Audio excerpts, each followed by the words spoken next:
Welcome back to Timo's Dinky Detailing. Today I'll be working on restoring a Dinky 472 Austin van. So here's the van. So it's been well played with. I was looking at this thing and thinking it's interesting that it has a blue front, whereas the other ones all have a green one. I thought this was some rarity, but it looks like a child painted the front portion blue over top of the green. You can see the green right through it.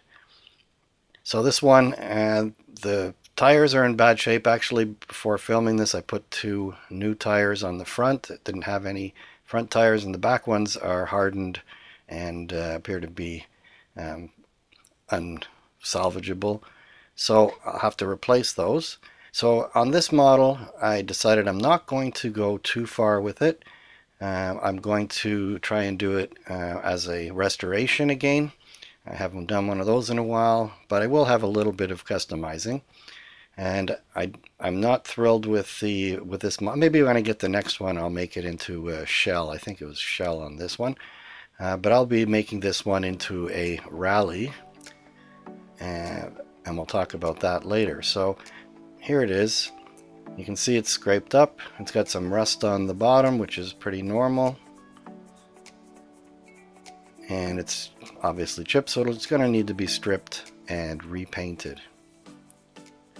Now, first thing I do is I'm going to go and drill out. There's a single rivet, and the front is held on with kind of a hook on the sheet metal. And so first thing is, in this case, it's going to go into the milling machine. I've tried all different sorts of ways of drilling these rivets out, and they all wind up as a catastrophe unless I go to the milling machine. And so I have it, so I'm going to continue probably from now on doing all of them with the milling machine. I can line up the toy in the exact right spot and drill it out, and then I can also, while it's in that spot, I can also drill it out for a thread so that I can put it back together with a small 440 button head screw. You can see it's a little bit of trouble getting that thing out, and I can assure you it's also trouble getting it back in. So here I'm drilling for a 440 screw, and you can see the casting moved a little bit. Still got to figure out a way of holding these castings so that they don't tilt like that. I don't want to squeeze so much on the vise that it could damage the casting, so I have to find some way of having a conforming bottom so that it doesn't get any leverage to move like that. So here I'm using my centering tool on the tap, and it's a spring-loaded little plunger. It has a little cup on the end of that shaft that sticks out, and it's on a spring, so it keeps the thing lined up exactly with the hole, and the spring pushes it out so it stays there. And in this case I'm using again a spiral flute tap, which as it cuts, the swarf comes out of the hole instead of being pushed down to the bottom like my normal spiral point taps. So there's one of the wheels that fell in there. Didn't even notice it until I took it out of the vise. So here we have it. First I'm going to put a screw in there so when I'm stripping paint and doing other things, that hole won't get filled up with crud. Now you can see that wheel or tire is in very rough shape, and there's no way to get it other than to cut the thing off. It's still pretty firm in there,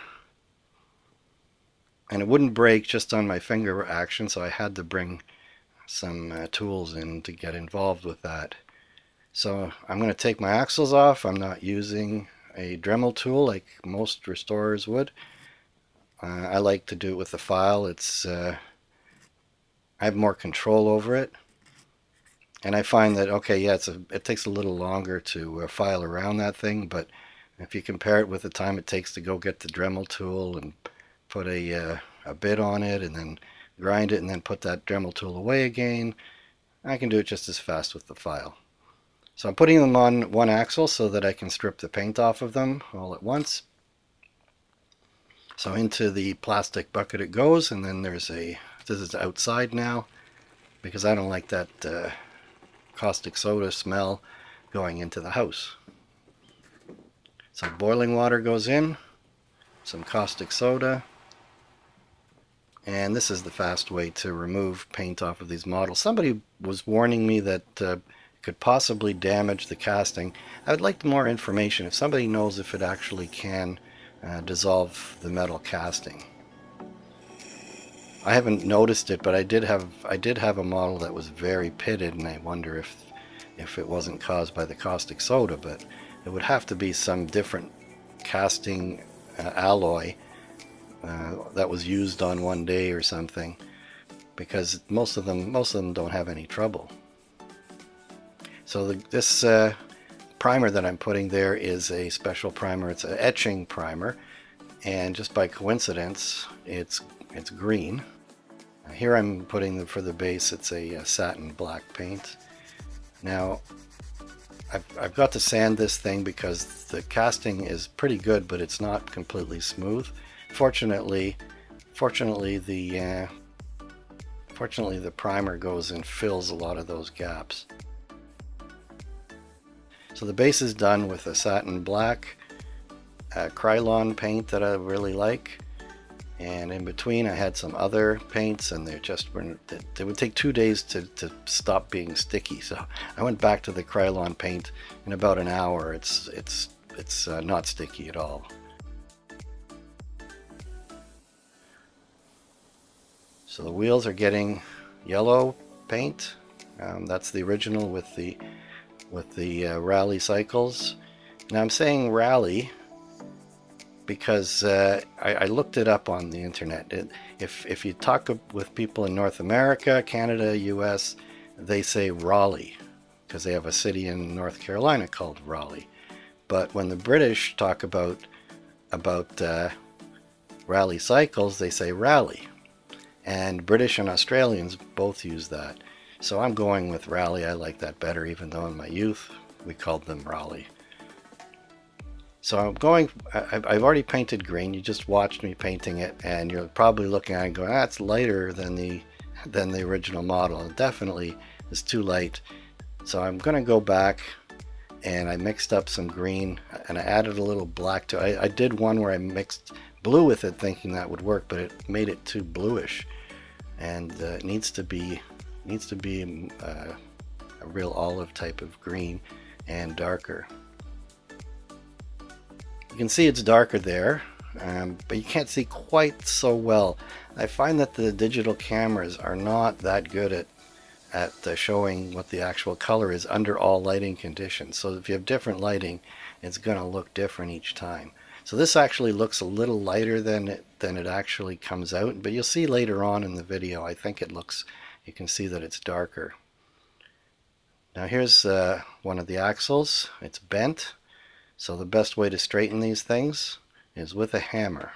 So I go on the vise and I tap it. You don't need much, and you can straighten it out absolutely perfectly.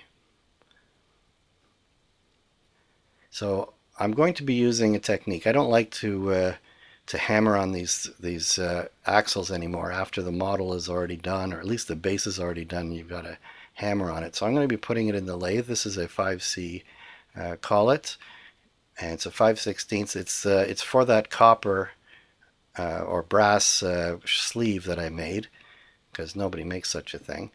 And you can see the problem is the axle just falls out the back of the collet. So I got to use a collet stop, and this goes on the back of the collet, and you can adjust that shaft that goes inside to get it to the right depth. So this was set up for the previous job that I was doing. So let's just see how close it is. Put it in, and it goes into the collet a little bit too much.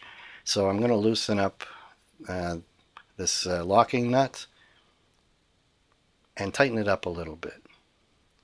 So I can just turn that screw until the shaft sticks out just a little bit from the collet. I want it to have as much support as possible, because if you leave it sticking out, you can easily bend it while you're trying to drill it. Now that's holding the axle from moving back, but the collet, the little inner collet that I made, I just have to put it in position, and when it gets clamped down, it'll stay where it is. It won't have any pressure on it directly, only through the axle, but the axle will be stopped, so it won't actually have really any axial pressure. So I didn't file this one flat before putting it in, so a few strokes makes it nice and flat, and this is my smallest center drill.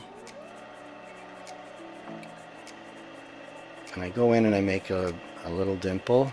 Actually, I went fairly deep with it, because I want to make sure that the drill is going to be on center. And the center drill doesn't wander, but if you put in a tiny drill, it can bend, and so it won't necessarily drill straight on center. So this makes sure that it gets started on center, and if it starts on center, it'll stay that way. So here's the tiny little drill I'm using. Now, the purpose of this is to avoid hammering, so I'm actually going to drill this out, and you're going to see I have a mushroom head that I'm going to glue into this, so I don't have to hammer at an already finished model.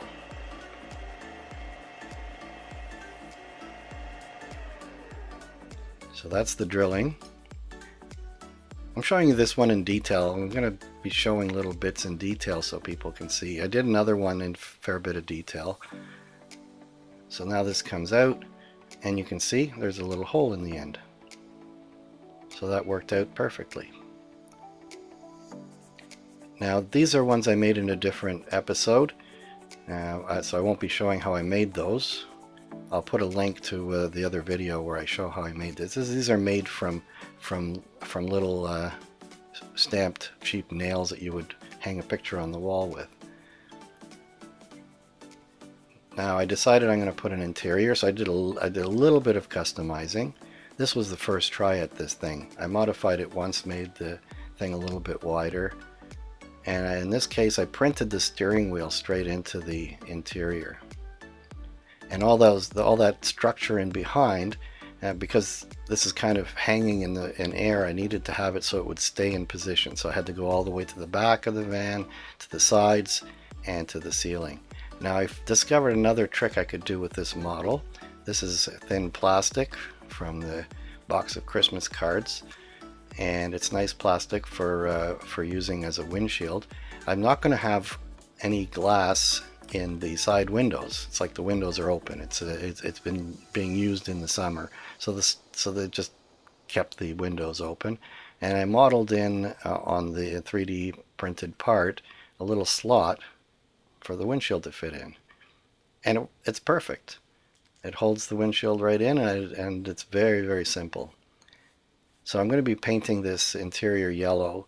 Somebody said to use pink primer if you're going to be painting yellow, so I thought I'd try it out. I'm not sure if it worked that well, but in the end I didn't really get too frustrated with trying to get proper covering, so maybe it helped. I don't know. If somebody has any ideas on ways of priming a yellow that'll make it easier to paint, because yellow's difficult with all these little corners. So I've got the whole thing painted, steering wheel, the shift knob, and I cut the plastic earlier, and now I glue it in. I'm gluing it in this case with a bit of white glue, and I'm leaving it to dry overnight. I was worried if I used some harsher glue it might melt the plastic. So here's the decals, or decals, sorry, I got from it was either from Steve Flowers Model Supply or from Black Circles, or I think it's from Model Supply though. So I got these a long time ago, and that's why I wanted to do this model with the Raleigh Cycles logo on the side. These are very, very nice decals. They're the top quality ones, and when you cut them out, you cut around the actual decal. The decal is shaped like the printed surface, so it doesn't go all the way to the edge of the paper, so that's kind of nice. If I wanted to print one of these myself, I probably could get the, I think you can get a gold, this is kind of a metallic gold toner for toner cartridge. Thought I saw one of those once, but if they already make the decal, I'm just going to buy it. So here I'm putting, these are the usual O-rings that I use, and I should really put a link there. I'll put a link in the text of where I get these from. I get them from Amazon. It gives you the sizes and everything. So these are used for some plumbing application, which is a good thing because then it's fairly easy to get these things in a big bag. And I have a bag of 50. There's 4 left after this job.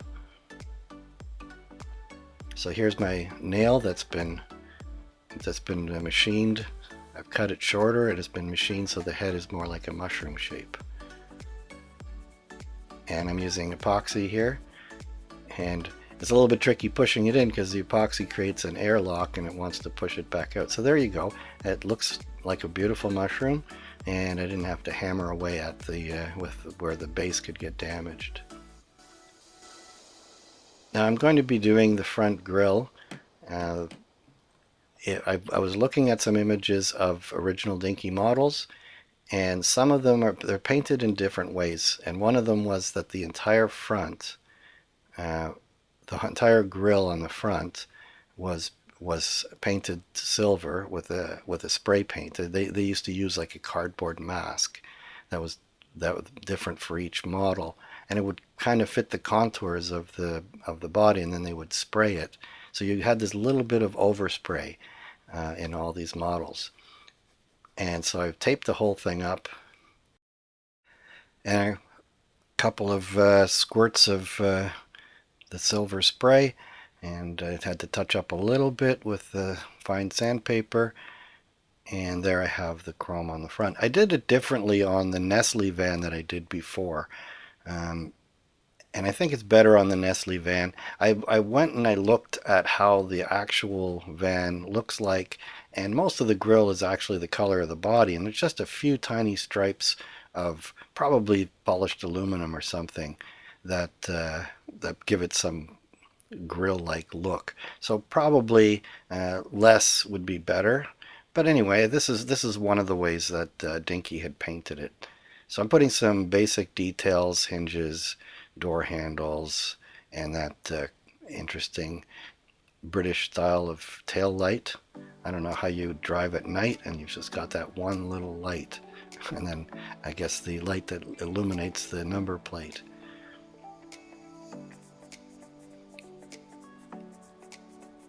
So just a little bit of detail. I didn't want to overdo it, but I figured I've already gone far enough to make an interior. I might as well dress it up just a little bit. And I like to put a number plate on these things. And I'm going to be using a black number plate with white letters, but I need to print it on a clear Decal paper, so I have to put a white background. So I put just plain white Decal paper unprinted as a background, and then I put my clear one with the black outline, and then the letters all look like they're white because it's just showing the white through it. And I'd be interested if anybody knows what the reference is for that particular number plate that I just put on there. So here's where we began. So it's a nice model, and casting wasn't damaged at all, just it was repainted, it was chipped up. Let's see what it looks like now.